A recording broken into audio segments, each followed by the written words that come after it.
It's a pleasure for me to be here. I love your organization and everything I found out about it since you invited me. And I so enjoyed just the music that you put on, which I had a hand in picking.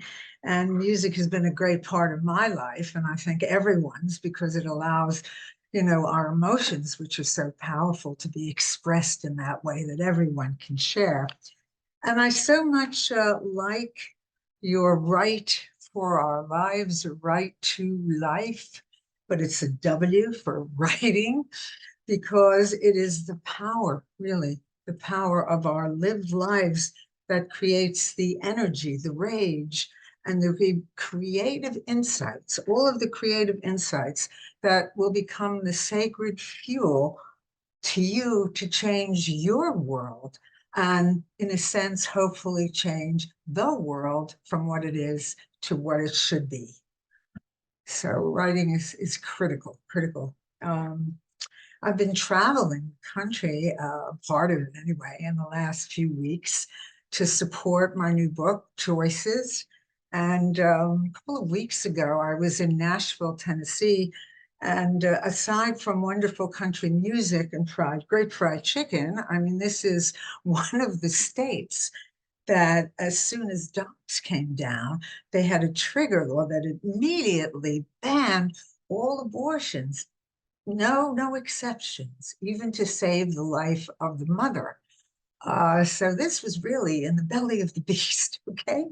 And what's interesting, in the legislature, they're actually attempting to pass a law that I think starting from grade school all the way up through high school, students will be forced to observe a 3-minute video called Baby Olivia. Now, you may think it's about a baby, but it's not. It's about a fetus. And it's a little, anomic icon of a fetus. I haven't seen the film, but I suppose it's going through growing and then comes an abortion. And, but this is now being proposed as required watching. And as I was going around the country and speaking to different student groups, I experienced a tremendous desire to engage and to learn.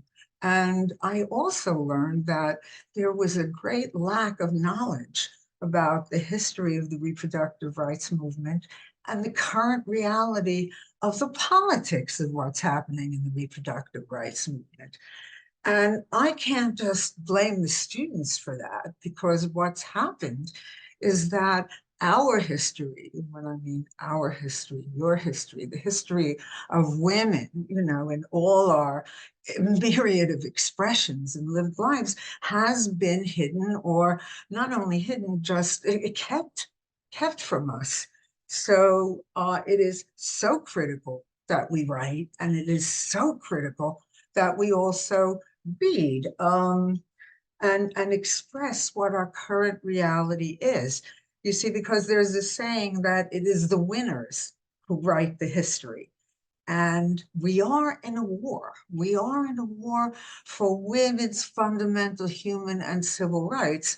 And unfortunately, the narratives, what I call the outposts in our heads, are not being written by us. They are being written by the opposition. So it comes to having, little videos of fetuses running around, the whole idea that abortion is killing and killing a child and a terrible thing, and women shouldn't have that right. And looking at what happened recently with the IVF, in vitro sterilization debate, where they say even a sperm and an egg, because it has the image of God, they can't do this. Women shouldn't do this. Fortunately, we have fought that, and that's not gone on totally. So I am I am now in my 53rd year, 53 years of this movement. That means I was 25 years old when I started this. And Well, let me take you way back to that time in the 1970s. And actually, that Helen Reddy song that we first heard, I Am Woman, Hear Me Roar, I couldn't help singing along with it, was written during that time. And so we go back to the 1970s. There was no social media, there was no internet, there was no smartphones, and there were no women's sports, and women could not get credit. You had to get either your husband or your father signing for you to get a credit card. That was in 1970 when I was about 24 and 25. And before 1970, Roe v. Wade, the legalization of abortion, was passed in 1973. But before that, in 1970, there were 5 states that legalized abortion.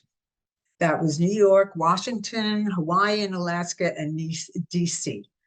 And think about this, okay? One day, abortion is illegal. Let's say it's Monday, and abortion is legal. And it's the worst thing a woman can do. It's a horror, it's a sin, it's a crime. I mean, millions of women have laid their lives down to attempt to have one. But on Tuesday, it's legal. It's legal. I mean, that is, when you talk about a revolution, I don't know of a more radical change in reality than that change. Now, okay, so 1970, think of this, abortion is legal in New York. In that year alone, 287,000 women traveled to New York to have legal abortions in that year alone. And it made me think of how many women throughout the decades who were pregnant didn't want to keep their pregnancies, but didn't have the ability to terminate them in a legal and safe way. Now, 1970, just 69, 70, 68, maybe were the beginning of the burgeoning women's liberation movement. So there were big marches prior to 1970 for abortion rights, which I didn't participate in. And there was the consciousness raising groups because I was not involved at all in politics. Actually, I was studying to be a concert artist. So most of my days were spent practicing 4 or 5 hours a day. I was a bohemian, I was an artist, and I didn't take my SATs. I didn't go to college till I was 22 because I was going to be a great artist, and that was irrelevant to me. So I decided I would go to Paris to study, which I did.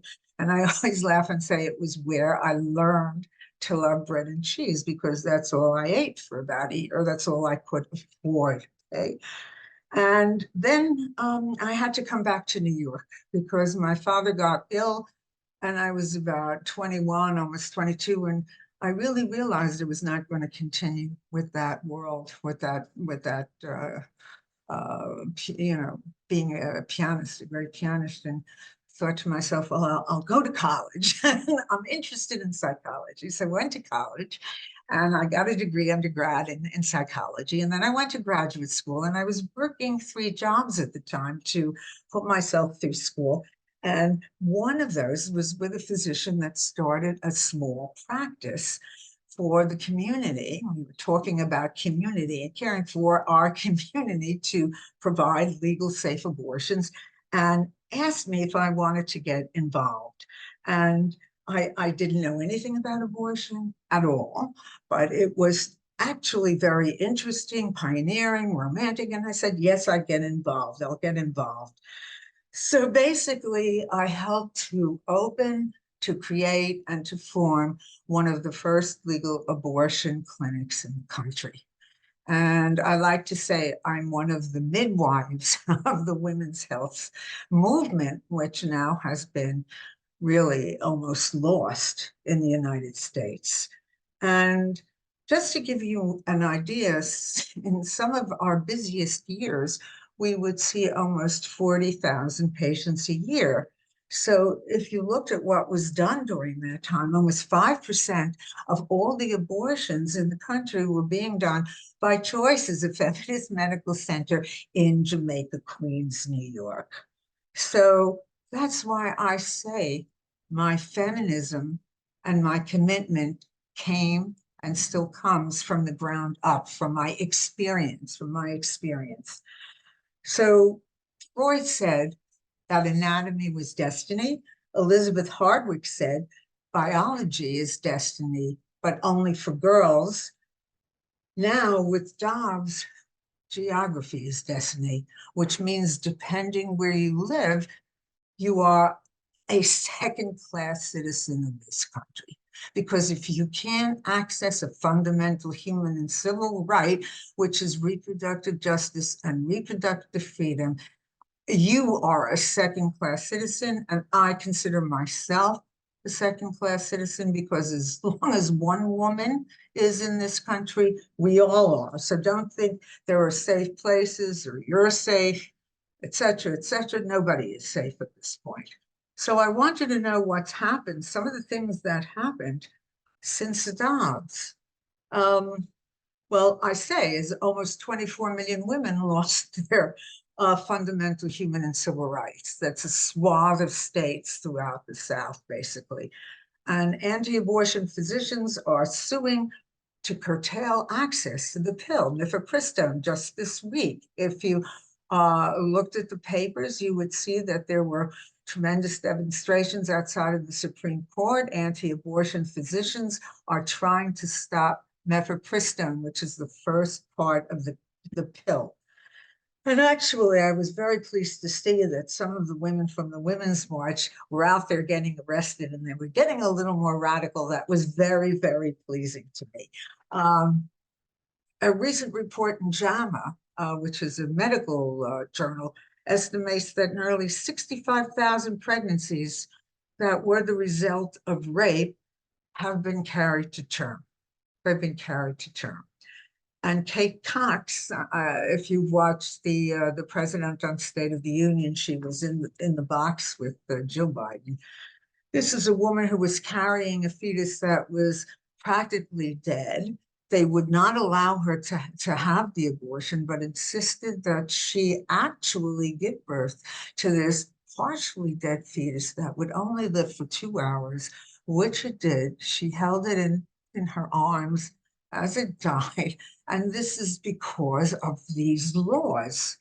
And you know what's going on with IVF.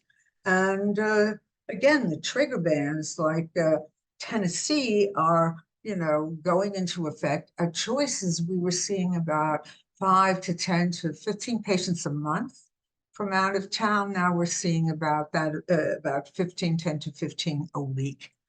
And so, mainly young girls and women who don't have any money. Unfortunately, there are feminist funding and groups that help them, but it's a tremendous, tremendous hardship for that. So I don't believe that anatomy is destiny, and you don't have to be a woman to be a target of misogyny and have the right of domain over your body attacked.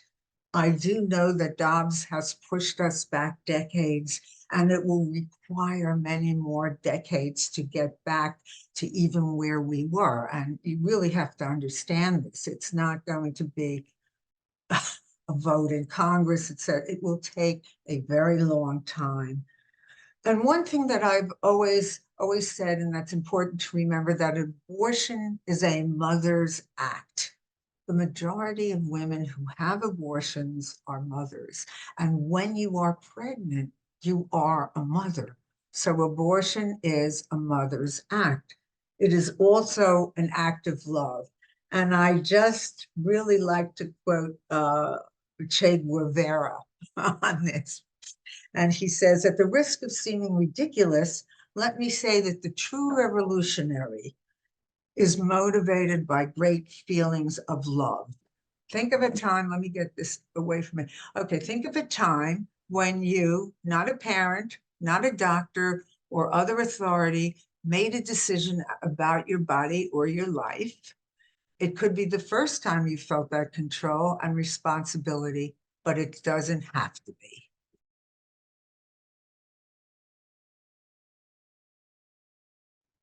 Part of the curtailing of abortion rights means that women have to make a case for why they deserve an abortion. Imagine you are seeking an abortion and are arguing your case to a doctor or another authority. What would you say?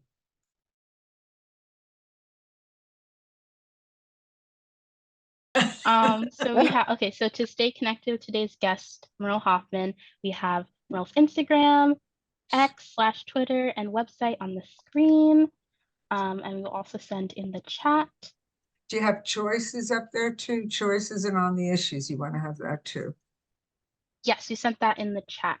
Good. Okay, great. And then Merle is going on a speaking tour in April in New Jersey, New York, Minnesota, and DC. So please check out this tour to talk about this book and talk about these important issues. Thank you for writing with us. You can follow us on social media at Girls Right Now and visit our website, girlsrightnow.org.